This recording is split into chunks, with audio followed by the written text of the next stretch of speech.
शिव की महान रात्रि महाशिवरात्रि का त्योहार भारत के आध्यात्मिक उत्सवों की लिस्ट में सबसे महत्वपूर्ण है।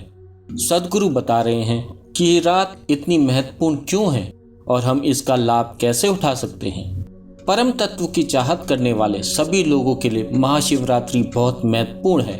मेरी कामना है कि यह रात आपके चैतन्य जागृति की रात बन जाए।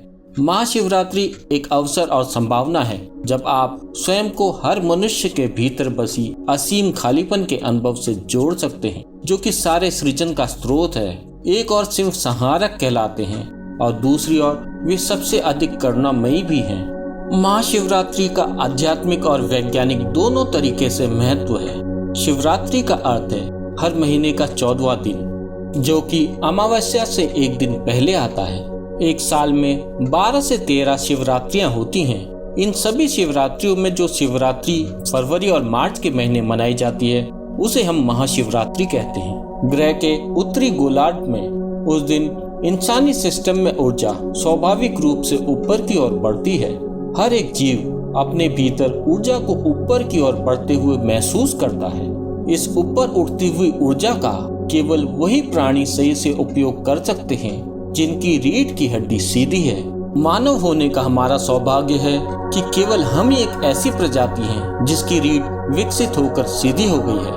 अगर आप दूसरे प्राणियों के विकास की प्रक्रिया को देखें तो आप पाएंगे कि बिना रीढ़ वाले से रीढ़ वालों की तरफ बढ़ना एक बहुत ही महत्वपूर्ण कदम था, और विकास की प्रक्रिया में दूसरा महत्वपूर्ण कदम था रीढ़ का आड़ी अवस्था से खड़ी अवस्था में आना। हमारा दिमाग वास्तव में तभी विकसित हुआ जब रीढ़ सीधी हुई।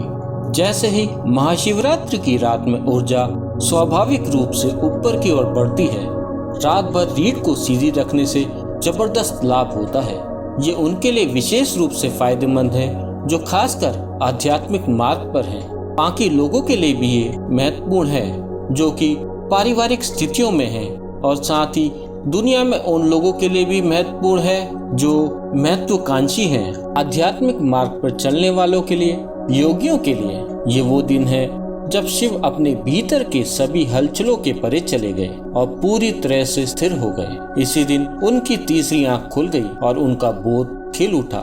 हम ये कह रहे हैं कि यह दो आंखें सिर्फ इंद्रियां हैं। ये आपको आपके आसपास के भौतिक पक्षों को ही दिखा सकती हैं, लेकिन अगर आप इन भौतिक पक्षों का आधार देखना चाहते हैं, अगर आप उन सूक्ष्म आयामों को देखना चाहते हैं जो प्रकृति की भौतिकता से परे हैं, अगर आप उसे जानना चाहते हैं तो आपको बोध के आगे एक अलग आयाम की जरूरत है।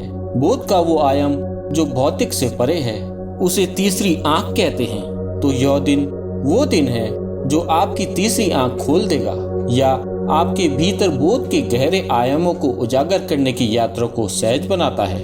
हम कामना करते हैं कि शिवरात्रि की ये रात आपके चैतन्य जागृति की रात बन जाए। सद्गुरु के अनुसार महाशिवरात्रि के दिन ऊर्जा स्वाभाविक रूप से ऊपर उठती है। अगर आप ऊर्जा वगैरह में विश्वास नहीं करते तो आप विश्वास मत करिए। बस पूर्णिमा और अमावस्या के दिन जाकर समुद्र तट पर बैठ जाइए। आप देखेंगे कि अमावस्या और पूर्णिमा के दिन समुद्र ऊपर उठने की कोशिश कर रहा है। वैसे हमारे शरीर का 2/3 हिस्सा भी पानी है, और हमें ऐसा क्यों लगता है कि शरीर के अंदर का पानी ऊपर नहीं उठेगा। शरीर के सभी तरल पदार्थ ऊपर उठते हैं। आप यह चीज हर जगह देख सकते हैं। आप पूर्णिमा और अमावस्या के दिन देखेंगे कि लोग खास ध्यान रखते हैं। जो लोग मानसिक रूप से परेशान होते हैं वो और भी ज्यादा परेशान हो जाते हैं। लोग सोचते हैं कि चांद पागलपन पैदा कर रहा है। चांद पागलपन पैदा नहीं करता, बस वो आपकी हर चीज को ऊपर उठा देता है। अगर आप पागल हैं तो यह आपको और भी ज्यादा पागल बना देता है। अगर आप ध्यान में हैं तो ये आपको और भी ज्यादा ध्यान में बना देता है। जो भी आपका गुण है उसे और ज्यादा बढ़ा देता है, क्योंकि यह सिस्टम में एक तरह का उफान है। इस खास दिन रात को ऊर्जा जबरदस्त लेकिन स्वाभाविक रूप से ऊपर उठती है। उस रात को अगर आप लेटे रहते हैं जब ऊर्जाएं इस तरह से बढ़ने की कोशिश कर रही होती हैं, तो आप उन्हें एक तरह से रोकते हैं। बात सिर्फ यह नहीं है कि आप ऊर्जा के फायदे को खो देंगे, बल्कि आप खुद को बहुत संवेदनशील तरीके से नुकसान भी पहुंचा सकते हैं। ये सब चीजें आपके लिए तभी मायने रखती हैं जब आप एक संपूर्ण इंसान होना चाहते हैं। जब मैं एक संपूर्ण इंसान कहता हूँ तो आप चाहते हैं कि इंसान में जो भी क्षमता उजागर की जानी चाहिए उसे आप उजागर करना चाहते हैं। अगर आप उस तरह के नहीं हैं कि आप शाम को नशा करके सो जाते हैं तो जो क्षमता मौजूद है आप उसे भी मार देना चाहते हैं, तो ये आपकी मर्जी है। लेकिन अगर आप एक संपूर्ण मानव होना चाहते हैं, अगर आप चाहते हैं कि आपके साथ हर चीज पूरे पैमाने पर हो, तो आप सिस्टम में होने वाले छोटे छोटे बदलाव पर ध्यान देते हैं और उनकी परवाह करते हैं। इसलिए आप सीधे बैठना चाहते हैं। आप चाहते हैं कि आपकी रीढ़ उस रात सीधी खड़ी रहे। जब ऊर्जाएं ऊपर बढ़ रही हों तो आप उन्हें ऊपर जाने में मदद करना चाहते हैं। इसलिए हमने जागरण का तरीका बनाया है। इसका मतलब है सतर्क रहना और सीधा रहना।